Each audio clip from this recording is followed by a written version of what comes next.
Hablaré en español en el recuerdo de mi mamá que tiene como segundo apellido Ramos, que creo sea un Ramos de España que pasó por Alemania y después en Italia. Eh, ¿eh? No, no, no, no, no. Eh, Sinodalidad desde apostólica solicitud hasta episcopalis communio. El texto de esta ponencia recoge y desarrolla una contribución sobre el mismo tema que me pidió el Centro Pablo VI de Brescia y está publicada en el noticiario, pero es muy distinto el texto porque desarrolla sobre todo las últimas experiencias de la Iglesia y los últimos documentos, sobre todo episcopales comunes.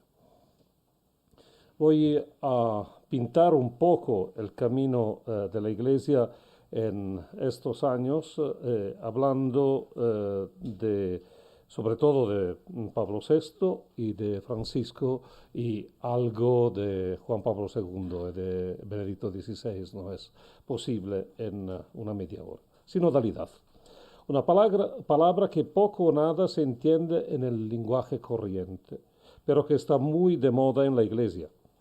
Y como todas las palabras de moda, está sometida a usos y abusos de cualquier tipo. Es la primera vez que escribo en español. Un gracias particular a mi amigo José de San José Prisco, que me corrigió el texto. Su empleo en el lenguaje eclesial se ha multiplicado bajo el pontificado de Papa Francisco. Si los cardinales pidieron en conclave más colegialidad, el Papa parece traducir esta instancia en más sinodalidad. Dos sínodos sobre la familia, uno extraordinario, otro ordinario, pusieron a la Iglesia en estado permanente de sinodalidad. El sínodo de los jóvenes ha subrayado cómo cada situación, cada ámbito, cada cuestión en la Iglesia afecta a la sinodalidad. El sínodo de los obispos es el lugar elegido donde discutir las cuestiones más urgentes y complejas de la Iglesia. Pero hay algo más. Estas experiencias sinodales abrieron el camino a la comprensión de la Iglesia, y no solo del sínodo de los obispos, en clave sinodal. El Papa, en el momento de afirmar que la sinodalidad es lo que el Señor espera de la Iglesia del segundo milenio, es el comienzo del discurso en el 50 años de la institución del sínodo, habla de una Iglesia constitutivamente sinodal. Esta afirmación está en el fundamento de la Constitución Episcopalis Communio, con la que el Papa intervino el año pasado estableciendo nuevas normas para la celebración del Sínodo de los Obispos. Este documento, comparado con el motu proprio Apostólica Solicitudo de Pablo VI, nos permite comprender cómo ha ido evolucionando el tema de la sinodalidad desde la institución del sínodo hasta hoy. En esta comunicación trato de leer, mejor de interpretar, este largo camino, fijando las etapas más relevantes de una praxis y de un estilo eclesial que, después de 50 años, aún está en los primeros pasos, como un niño que aprende a caminar y cada día que pasa se manifiesta más seguro, más libre, con más capacidad y deseo de explorar posibilidades antes desconocidas. Primero, el punto de partida, la institución del Sínodo de los Obispos. Muchos piensan que la sinodalidad es un tema expresado por el Vaticano II.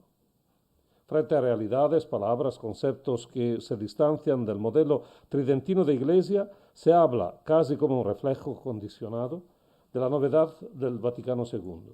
En realidad, en el concilio no se trató de sinodalidad. La palabra sinodus, en 140 de las 141 citas, es sinónimo de concilio y siempre se refiere al concilio que se está celebrando.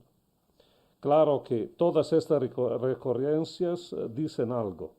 El valor de estas citas, aunque no hablen directamente de sinodalidad, consiste propiamente en la identificación del Concilio Ecuménico como Santa Sínodus, eligiendo el concilio mismo como la forma más alta de sinodalidad y por lo tanto como el término de comparación para cualquier ejercicio de la sinodalidad en la Iglesia. De este uso masivo se destaca una cita que se refiere a la sinodalidad directamente. Se trata de una alusión al sínodo de los obispos que Pablo VI instituyó al comienzo de la cuarta y última sesión conciliar, el 15 de septiembre del 65, y que el decreto Christus Dominus asumió en el cuadro del discurso sobre la función de los obispos en la Iglesia Universal. No voy a leer el texto que conocéis. El documento conciliar cita en nota el motu proprio Apostolica Sollecitudo, con el cual Pablo VI instituyó el día siguiente de la apertura de la última sesión conciliar, el día siguiente, ¿no?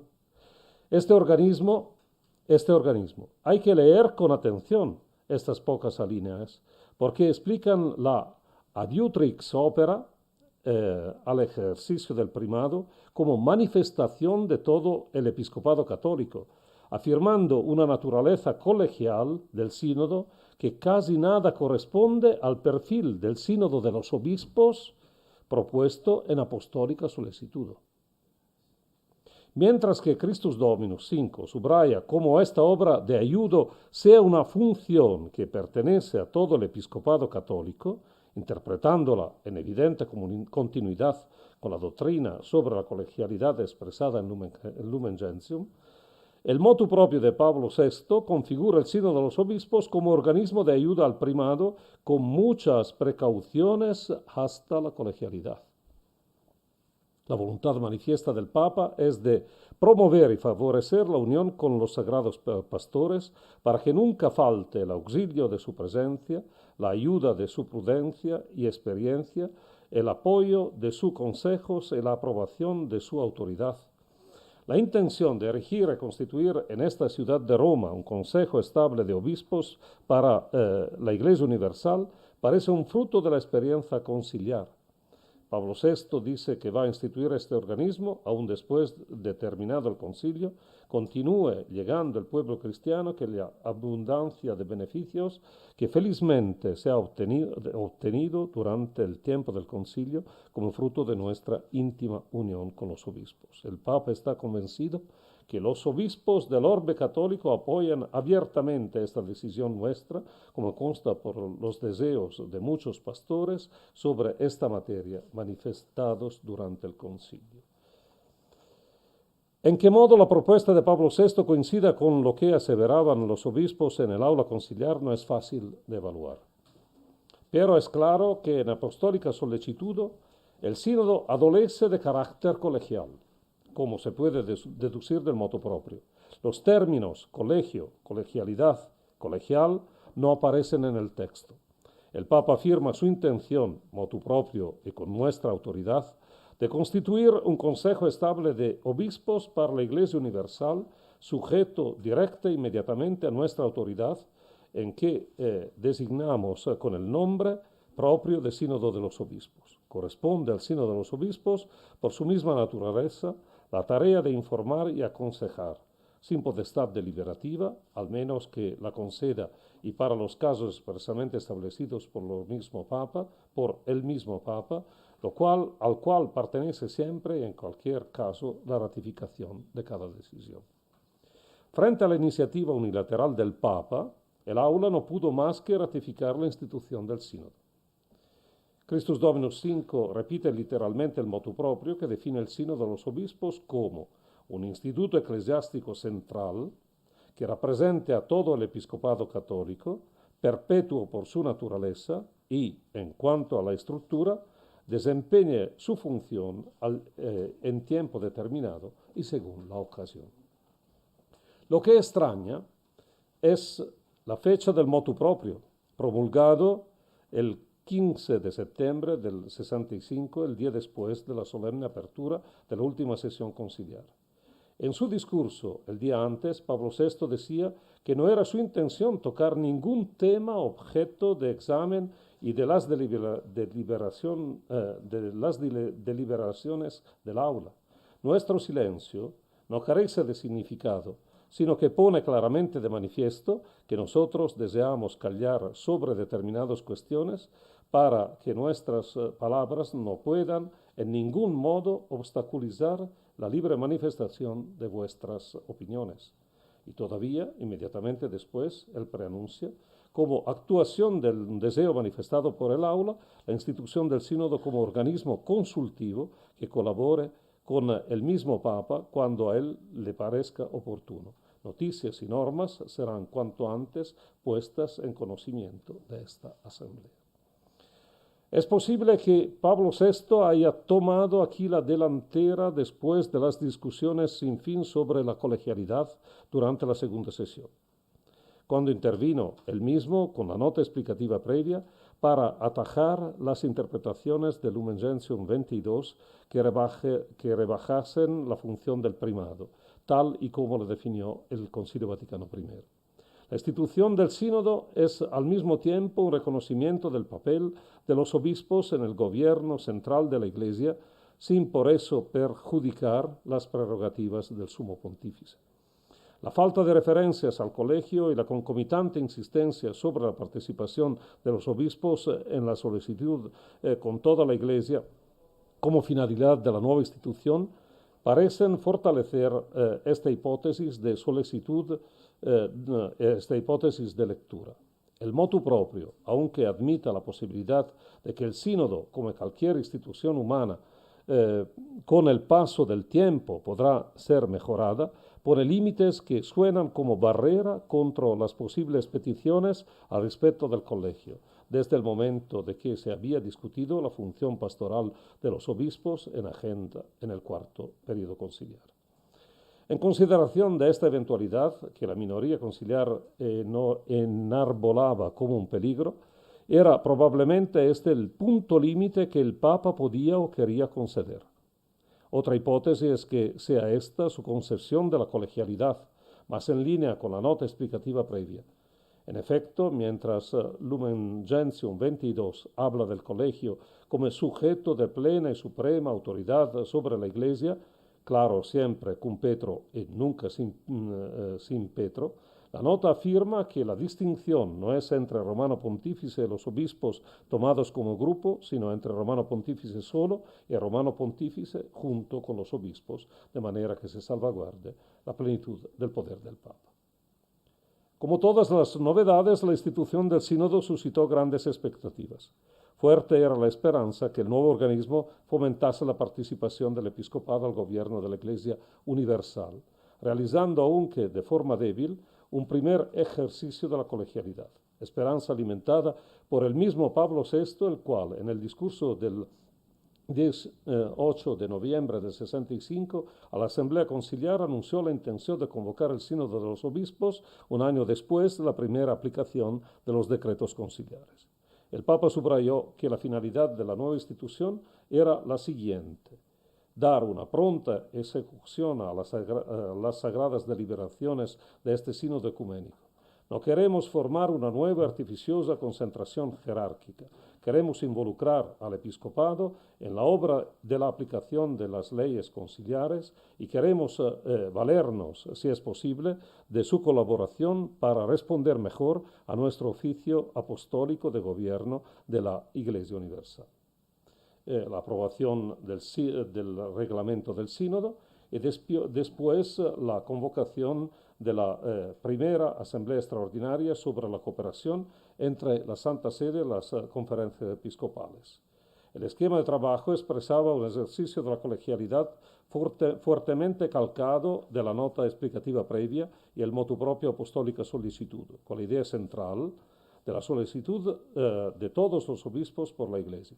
Siendo esta la concepción de la colegialidad, nos suena extraño que el esquema asigne al sínodo de los obispos el papel de actuar la colegialidad en la Iglesia.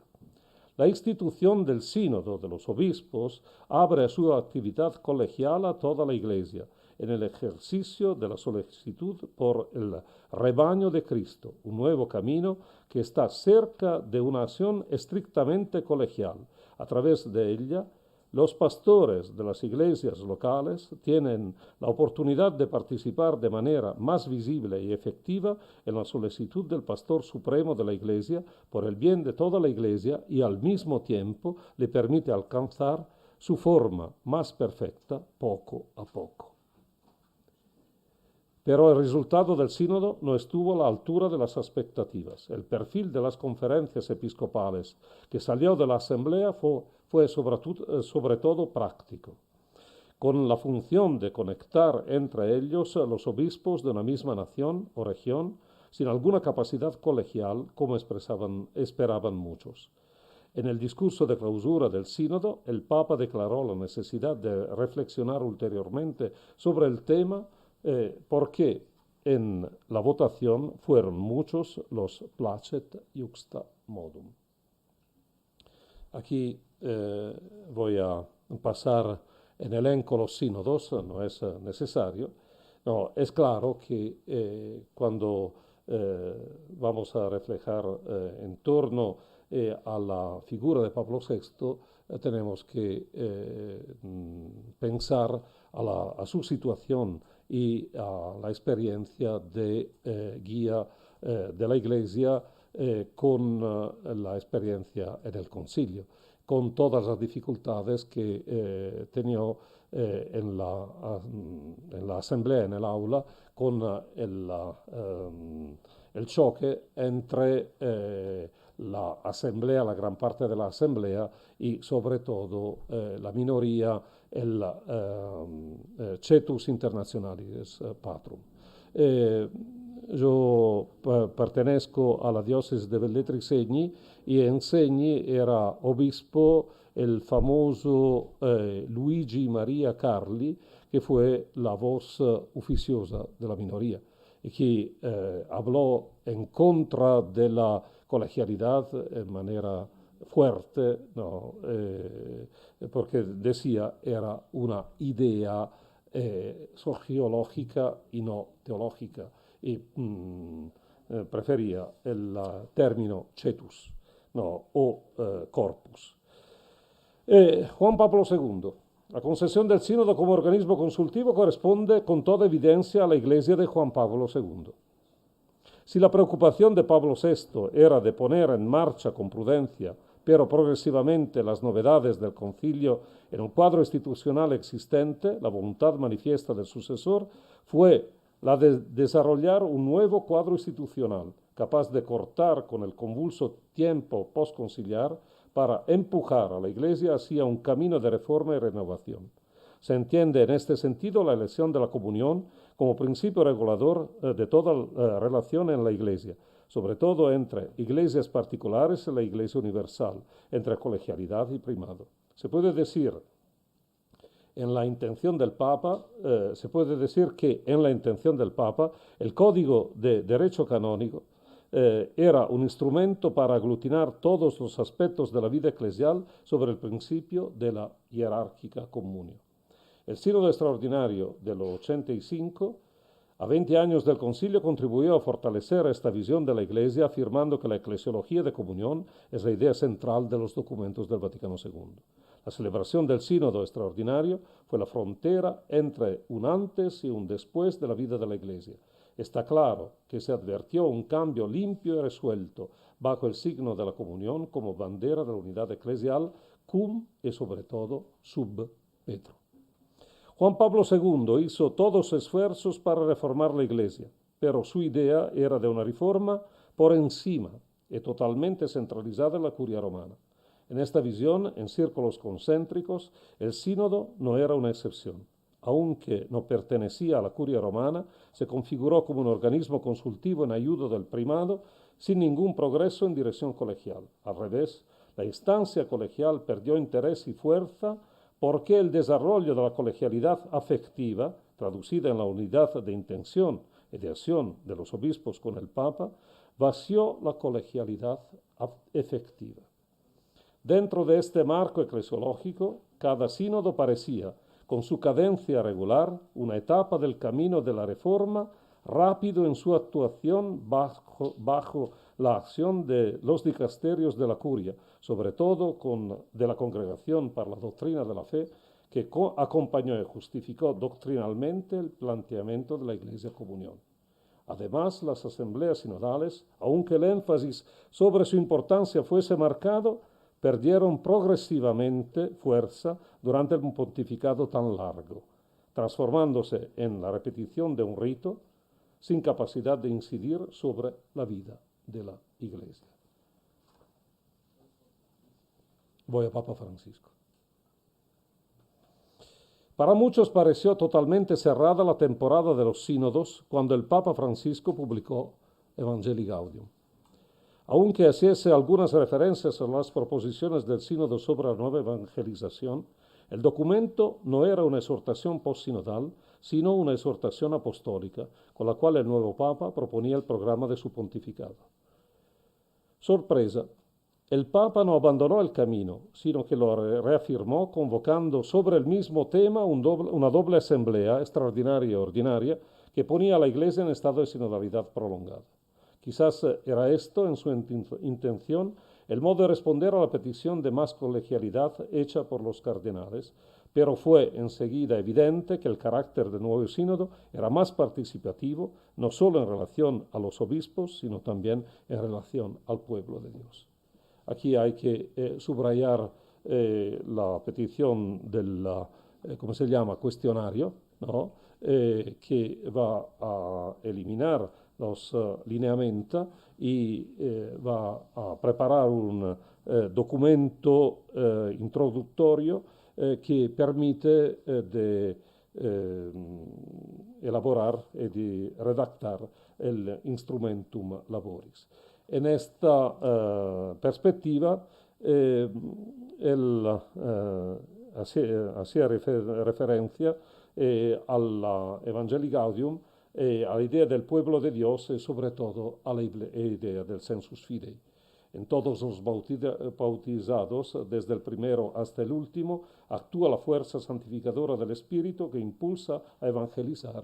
Y aquí el famoso punto 119. Esta insistencia sobre el sensus fidei de todo el pueblo de Dios explica no solo las novedades en la celebración del sínodo, sino el paso en adelante de la Iglesia en sentido sinodal, que empezó a tomar forma justo con la celebración del sínodo sobre la familia. El punto último antes de las conclusiones. Hacia una Iglesia sinodal, la vuelta en esta dirección se advirtió en el discurso que el Papa pronunció el 17 de octubre del 15, cuando se celebró el 50, ¿cómo se dice? El 50º. 50 aniversario. Bon, no, de la institución del Sínodo de los Obispos. Sí, sí. Quincuaresimo, como la Cuaresma, anda così, bien, ok. Bajo muchos aspectos el discurso tiene un valor histórico.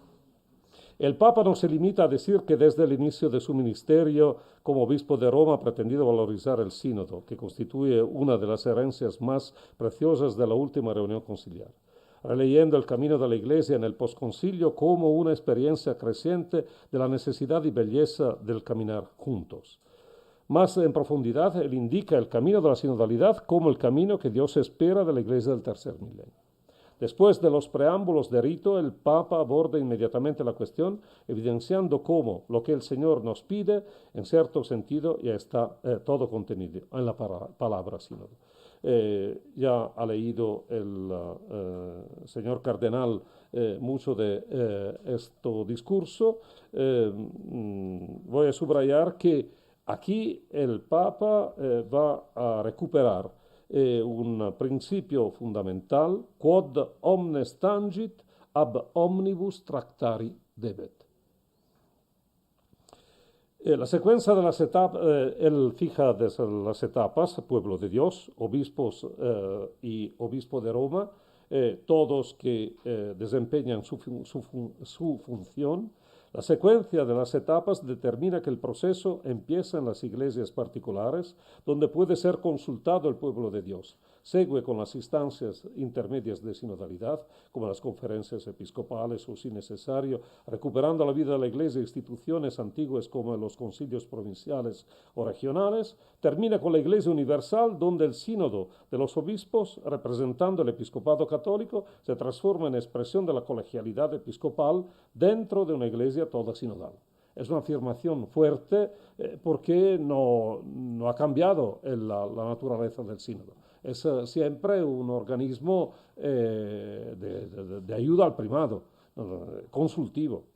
El Papa sabe bien que la Asamblea Sinodal no es un organismo estrictamente colegial y aclara, citando Pastores Gregis, que se trata de colegialidad afectiva, la cual puede volverse en algunas circunstancias efectiva, que une a los obispos entre ellos y con el Papa en el cuidado por el pueblo de Dios. Se puede hablar de un paso pequeño hacia la transformación del sínodo de organismo en ayuda del primado a organismo colegial. Francisco muestra no tener miedo de este desafío que implica una conversión del papado. Al contrario, dice que el Papa no está por sí mismo por encima de la Iglesia, sino dentro de ella como bautizado entre los bautizados y dentro del colegio episcopal como obispo entre los obispos, llamado a la vez, como sucesor del apóstol Pedro, a guiar a la Iglesia de Roma que preside en la caridad a todas las iglesias. El discurso del Papa abrió un escenario eclesial inimaginable hasta aquel momento, que extrañó por tenor y contenido. Hablar de iglesia sinodal en su misma constitución era algo que nunca se había escuchado. Los críticos del Papa dicen que son palabras, que él no ha hecho nunca nada verdaderamente sinodal. Pero el Papa continúa con el mismo estribillo y nos obliga a todos a estar sobre el tema. Él pidió a la Comisión Teológica Internacional de tratar el tema, que la Comisión Teológica publicó este tema, la sinodalidad en la vida de la Iglesia, hablará el colega Galli. Publicó la Constitución Apostólica Episcopalis Communio, en la cual reafirma todo lo que ya expresó en el discurso, dando valor de ley al sínodo como proceso y no como acontecimiento. El documento fija en la parte canónica el perfil del sínodo de los obispos, como está establecido en el cánone 342 del Código. La directa sumisión del organismo al Papa, confirmando en larga parte las disposiciones del ordo sinodi vigente. Nueva es la parte que afecta a sus fases, que transforman el sínodo de acontecimiento en proceso. Esta es la novedad. Pero la parte más novedosa del documento es la premisa doctrinal. El impacto a nivel eclesiológico es relevante, aunque no cambia la naturaleza del sínodo. El organismo permanece consultivo en la lógica de la participación de todos los obispos en la comunión jerárquica, en la solicitud por la Iglesia Universal, como manifestación peculiar de la comunión episcopal con Pedro y bajo Pedro, Episcopales Communio I. Pero el texto, subrayando el principio de la escucha, define que el sínodo de los obispos es expresión elocuente de la sinodalidad como dimensión constitutiva de la Iglesia, Episcopalis Communio 6. El proceso sinodal de escuchar, discernir, actuar, no es algo extrínseco a la Iglesia, una técnica participativa a semejanza de las democracias, sino manifestación de su naturaleza sinodal basada sobre las relaciones entre el pueblo de Dios y sus pastores. La exhortación pone en evidencia que no es el sínodo de los obispos el que hace la Iglesia sinodal, sino al revés, es la Iglesia constitutivamente sinodal, en cuanto pueblo de Dios que peregrina hacia el reino, la que pide instituciones que le corresponden. Conclusión o conclusiones. 10 puntitos. Al final cabe preguntarse, ¿qué enseña a la Iglesia esta parábola de la sinodalidad? 1. En primer lugar, es la historia del sínodo la que nos enseña. Desde su institución, este organismo es como el papel tornasol de las dificultades de la Iglesia frente al cambio de paradigma, tanto a nivel eclesiológico cuanto pastoral.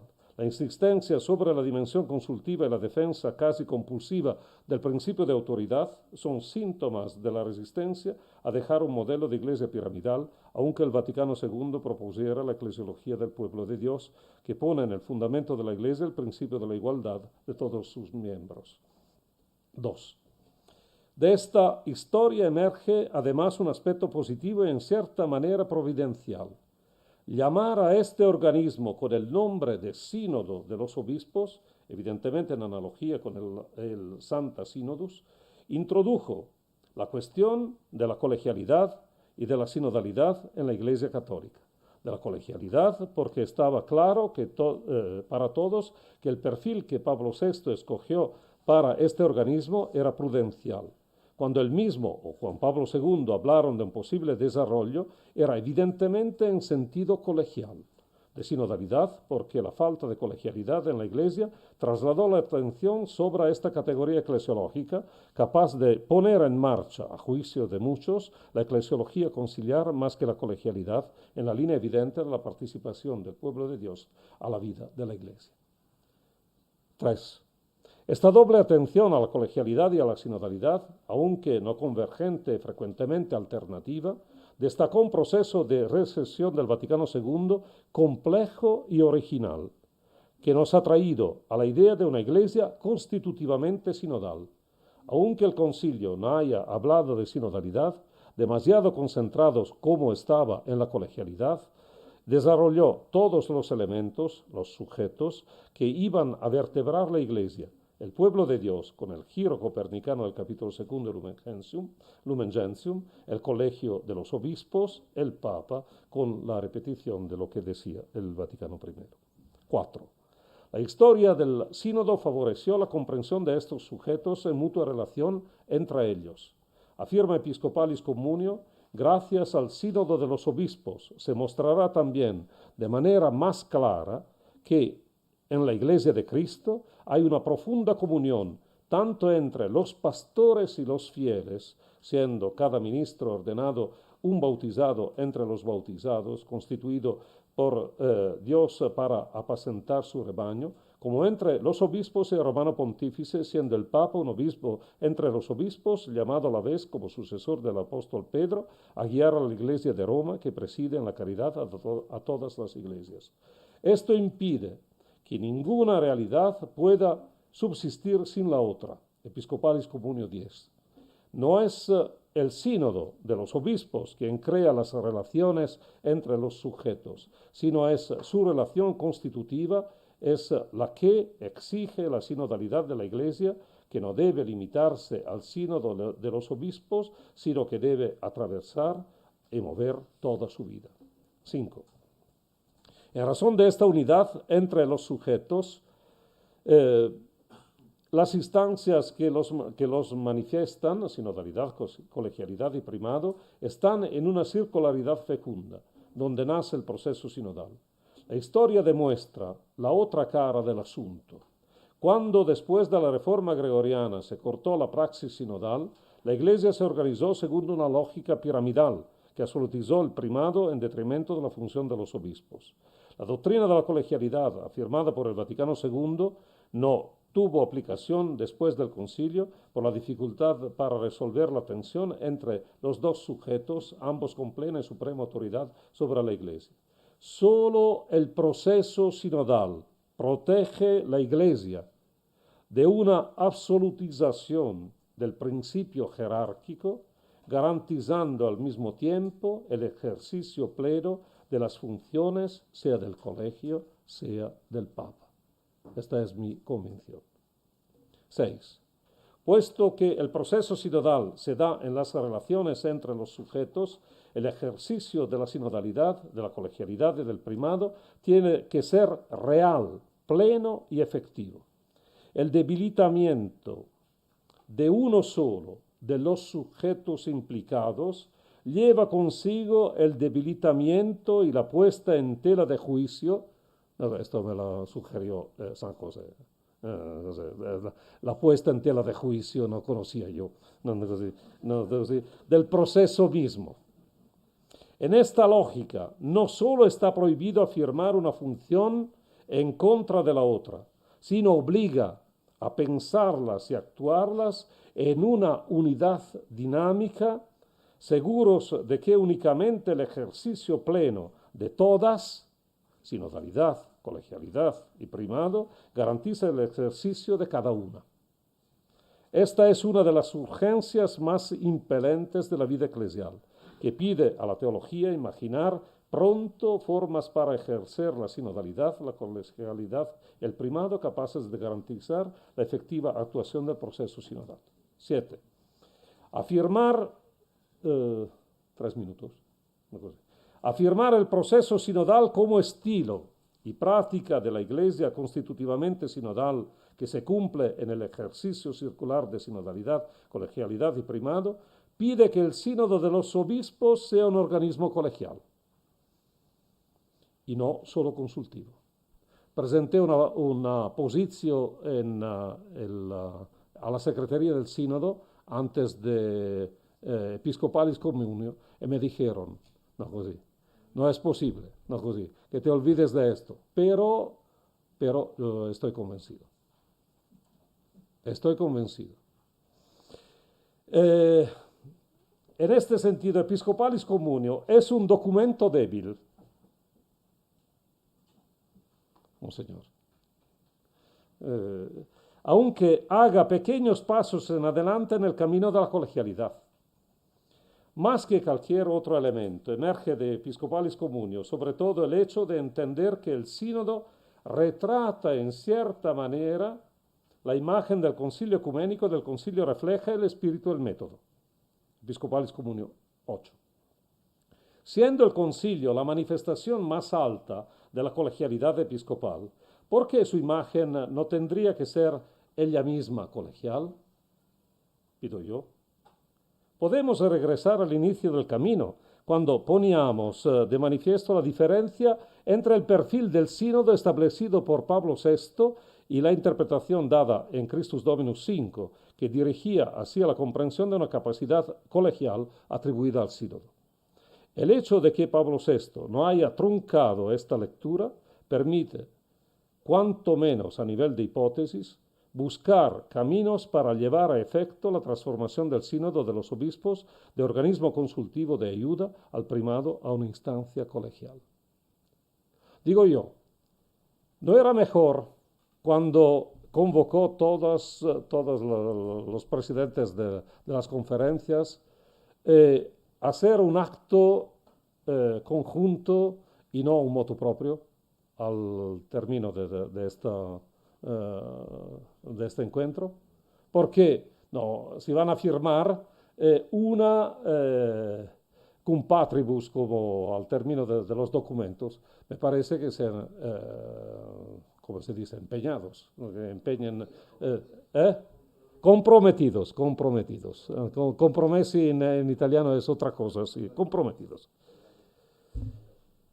8. Más que una reivindicación, la dimensión colegial del sínodo es una exigencia que se impone a partir de la naturaleza misma de la Iglesia, que es toda ella sinodal. Sinodalidad y colegialidad están entrelazadas, en razón del vínculo sacramental entre la Iglesia particular y su obispo, que en su Iglesia es principio y fundamento de unidad. Lumen Gentium 23.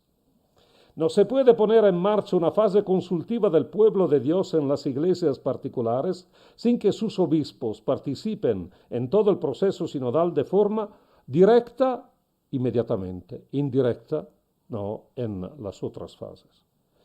No es imposible imaginar formas de colegialidad a nivel de las instancias intermedias de sinodalidad, reconociendo una cierta capacidad colegial a las conferencias episcopales, reconocidas en razón de la participación al proceso sinodal, sin que sea necesaria la presencia de todos los obispos en la asamblea. Episcopalis Communio propone oportunamente como momento intermedio del proceso del discernimiento en las conferencias episcopales. 9. Un sínodo con capacidad colegial no es un peligro para el ejercicio del primado.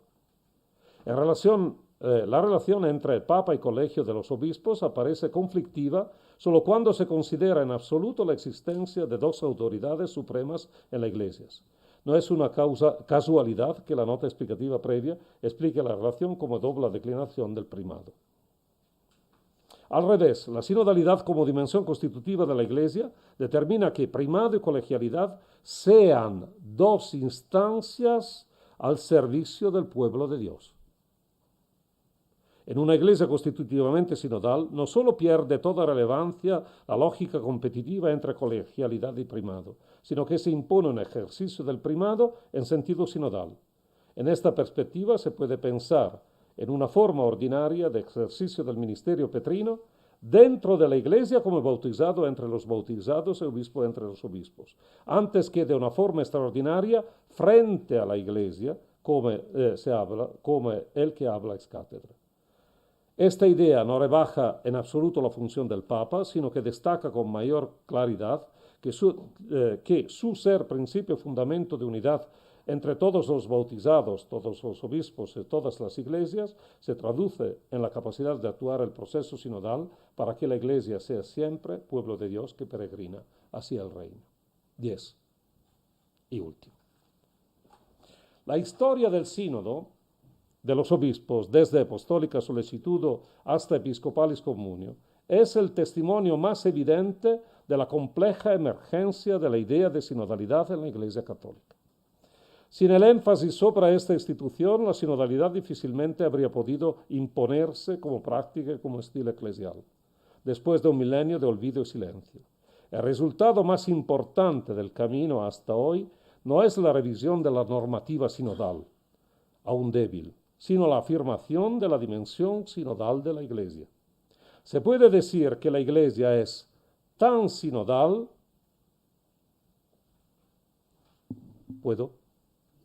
como jerárquica. Es el punto sin retorno de la eclesiología posconciliar, aunque sean muchos los que la consideran una moda a corto plazo. Reflexionar sobre ella y practicarla con humildad y fidelidad es un presupuesto para que se entienda la sinodalidad como la forma de ser y actuar de la Iglesia Pueblo de Dios. El obispo tradicionalista Luigi Maria Carli, después de la clausura del concilio, convocó el pueblo de Dios y todos los curas en la catedral, e hizo explicar todos en el largo tiempo de la cuaresma y del tiempo pascual del 66, todos los documentos conciliares. Es impresionante. Y el predecesor del aquí presente Marcello Semeraro, Monseñor Dante Bernini, que fue también obispo de Velletri Segni antes de retomar la cátedra de Albano, hizo un sínodo largo, ¿no? Y al obispo que pedía, al nuevo obispo, o al obispo felicemente regnante, que pedía al viejo obispo, ma esta experiencia, él dice, convocar un sínodo y sobre todo proponer a la Iglesia un espíritu sinodal no significa proponer un programa o un documento, sino fornirle un corazón nuevo y zapatos nuevos a sus miembros. Buen camino.